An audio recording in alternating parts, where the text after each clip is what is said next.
समोर एक minute please, एक मिनिट. यात ना स्वानंदी वहिनीची काहीही चूक नाही. अगं तिचा काहीही संबंध नसताना फक्त तुला मदत करायची म्हणून ती आलीये. मी ओढलंय तिला या सगळ्यात. पण नाही, आमचंच चुकलं. तुला मदत करायची वाटली, तुला तुझ्याविषयी सहानुभूती वाटली, तुझ्यावर विश्वास ठेवला, तुझा त्रास कमी व्हावा असं वाटलं आम्हाला. हे सगळं चुकलं आमचं. आनंद दादा, आनंद.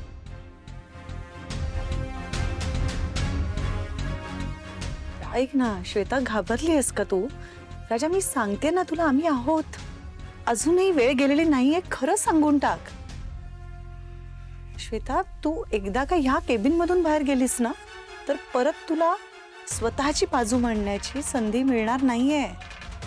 आणि मग जोपर्यंत इथे काम करत राहशील तोपर्यंत हा सगळा त्रास तुला सहन करत राहावं लागणार आहे. कळतंय का? श्वेता, अगं खोटं बोलण्याची किंमत फार मोठी मोजावी लागते. आणि हे स्वतः बरोबर वागतेस तू. कळतंय का? नको करूस असं. बस बस करा आता, बस करा. काय वधून घ्यायचं तुम्हाला हिच्याकडनं?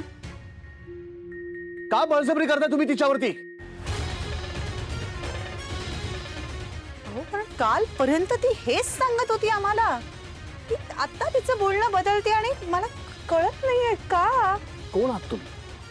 कोण आहात तुम्ही? काय संबंध आहे तुमचा माझ्या ऑफिसच्या कामात नाक खुपसण्याचा? तुम्हाला काहीही हक्क नाहीये. समोर ऐक ना प्लीज, वहिनीला असं बोलू नकोस प्लीज. मी तुला सुद्धा बोलतोय आनंद. काय झालंय काय तुम्हाला अचानक? तुम्ही सगळे अंशुमनच्या विरोधात मोर्चे बांधणी करताय. तो बिचारा एवढी मेहनत करतोय, ऑफिसचं काम करतोय, त्याच्या मेहनतीचं, त्याच्या कामाचं कौतुक करायचं सोडून तुम्ही त्याच्यावरती खोटे नाटे आरोप करत सुटला. तुम्हाला जसा वाटतो ना तसा अंशुमन अजिबात नाहीये. खूप प्रेमळ आहे, खूप सज्जन आहे तो.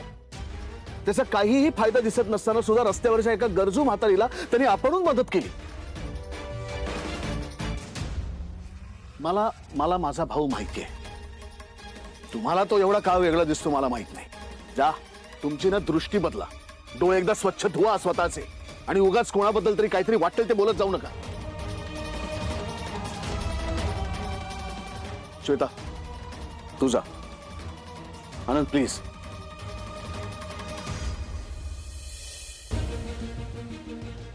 आणि तुम्ही जनाची नाही किंवा मनाची लाज वाटत असेल ना तर तुम्ही अंशुमनची माफी मागा.